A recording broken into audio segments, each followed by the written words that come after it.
The greatest trick the devil ever pulled off was convincing the world that he didn't exist. While online dealers and mints are far from traditional scientists, they have mastered the science of using psychology against you. More importantly, they are using this information to cost you money in the short term and limit your profitability long term. I already know this isn't going to be popular, but let's talk about it anyway.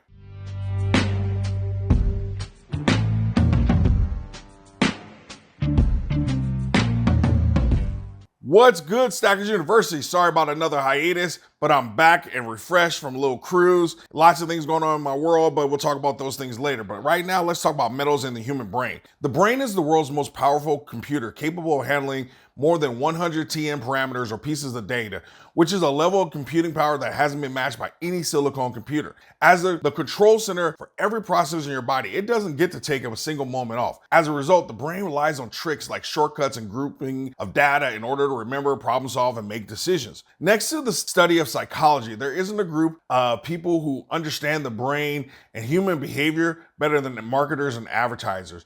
These folks understand consumers, how we make purchasing decisions, and how the shortcut our brain utilizes makes our behavior and decisions predictable. Unfortunately, instead of using their powers for good, these mints and online dealers have used this information to leverage it in their favor. Where am I going with this? Well, the other day I had a conversation with Princess Stacker, which got me to thinking about precious metal and how much the industry has changed since my first purchase in 2006. What really struck me was how the proliferation of online dealers and our ability to purchase online and directly from mints has completely changed the stacking game, and sadly, for the worse in many ways. It used to be very simple. You went to the local coin shop or metals dealer and you simply bought what they had in stock. You weren't concerned about how it looked or who minted it. You just bought and paid for the metal, and there wasn't really nothing else. There really wasn't a premium on most items. They were priced at spot and maybe 25, 50 cents over for Eagles. Now, I don't mean to sound like an old fogey, but it was simpler and pure back then. And my, oh my, have things changed thanks to the internet and our shift towards e-commerce.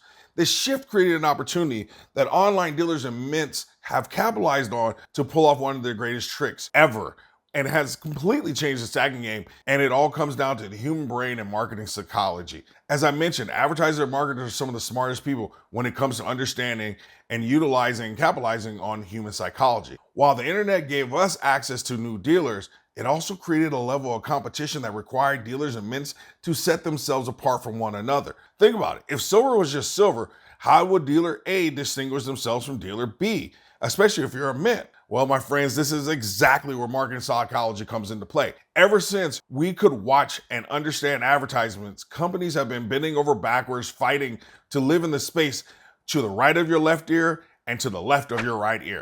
Somewhere along the way, the devil convinced us that he didn't exist. Meanwhile, mints and online dealers were busy convincing you that sovereign coins were somehow better than generics. Let me tell you what most YouTubers never mentioned before Stackers University started on YouTube, and only a few are willing to acknowledge now.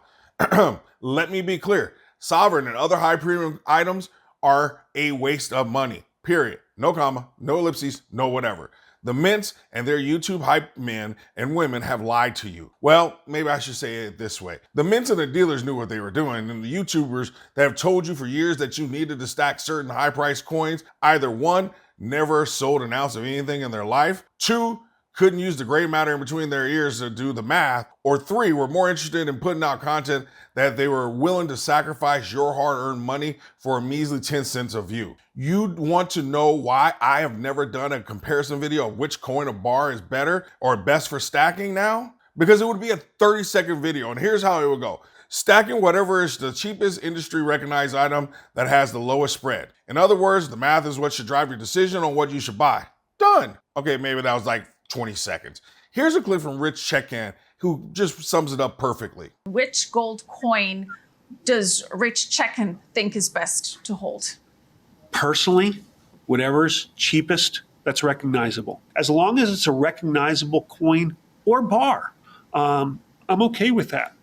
Because I want to put more of my money into gold and less of it into the dealer's pocket in terms of premium, or the wholesaler's pocket in terms of premium. I've been doing this for 27 years. I've never had a moment in that time where I couldn't buy or sell a 1 ounce bar. I couldn't buy or sell any sovereign coin. For that matter, when I couldn't buy or sell a round in silver. I'm okay paying a cheaper premium, and I'll try to talk you into that to get more of your money into metal. The reality is your LCS or your online dealer, they have to make money. And how do they make money? They make money on the difference between what they buy it for and what they can sell it for if sold it right away. I want to be clear. If they buy silver from you for 23 an ounce and the price shoots up to $24, yes, then they make money there as well.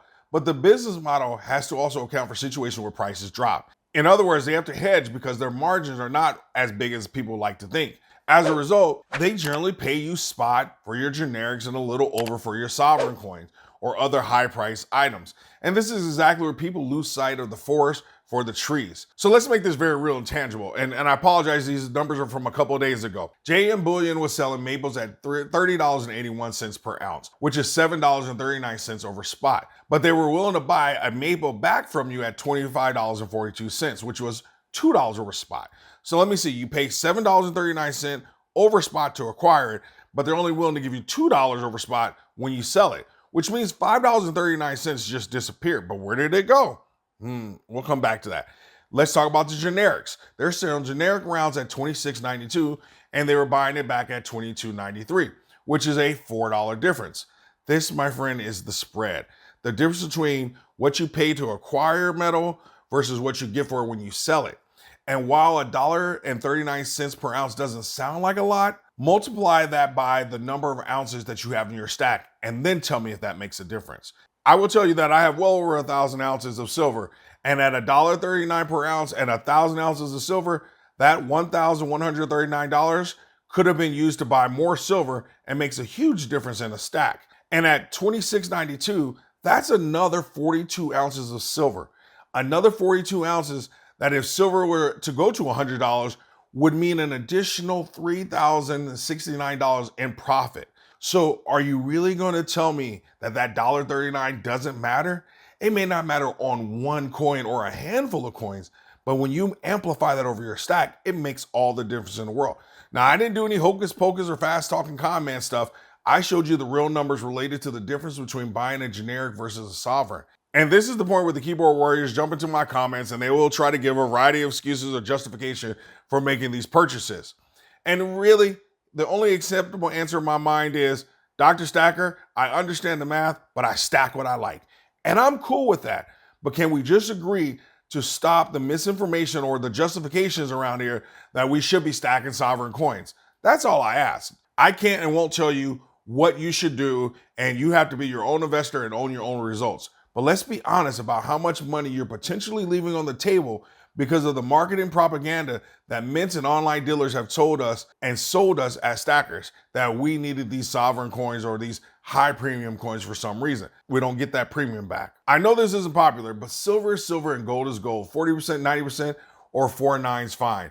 This is all marketing psychology and damn near psychological warfare that they have waged against us and our community. I know stacking generics isn't fun or sexy or cool, but ask yourself, are you stacking for cool, sexy, and fun, or to secure your buying power and your financial future? I'm not saying that you can't buy some of these coins in for your collection. I'm simply trying to make the point that the greatest trick mints pulled, and online dealers included, is that they've convinced us that there's a difference between buying a sovereign and a specially minted coin, and that those are better than generics. What they have done is use some of the oldest marketing and advertising tricks in the books to sell us on this personal or professional image, because somehow you're cooler because you can post pictures of your overpriced monster box of Eagles. Just doesn't work in my book. Social acceptance and fitting in. They know that people have a desire to fit in or look cool. And I get it. Buying generics is boring. The same is true with kilos and other bars, but it's also the most profitable. Brand fanaticism and loyalty. Just like Coke versus Pepsi, sure, they taste different, but in a pinch, does it really matter? Sure, some mint coins are cooler than others. When it's time to sell, does it really matter? And then they rely on our sense of familiarity and comfort, and that generics are somehow less than because we don't know who they are and we don't know about that mint and all this other nonsense. I get it. If you grew up like me and you had to wear the 4-stripe fake Adidas, you know generic shoes will get you emotionally abused on the playground. But we aren't on the playground anymore, and we're not kids anymore. It's the same reason that most people buy name brand medicine, even though they are exactly the same as the generics. Ultimately, psychological marketing tricks are a powerful way to influence people's buying decisions. By understanding how people think and the processing of information, mints and dealers have been very successful at using this psychological marketing trick to get inside our heads, influence our decisions, and dramatically change the way in which we stack, even though it's detrimental to our ultimate goal. But hey, it's not like they care. They're in the business to make money anyway. While I'm in the business of helping you make the most money possible, which is why at Stackers University, we always stack smarter and never stop learning.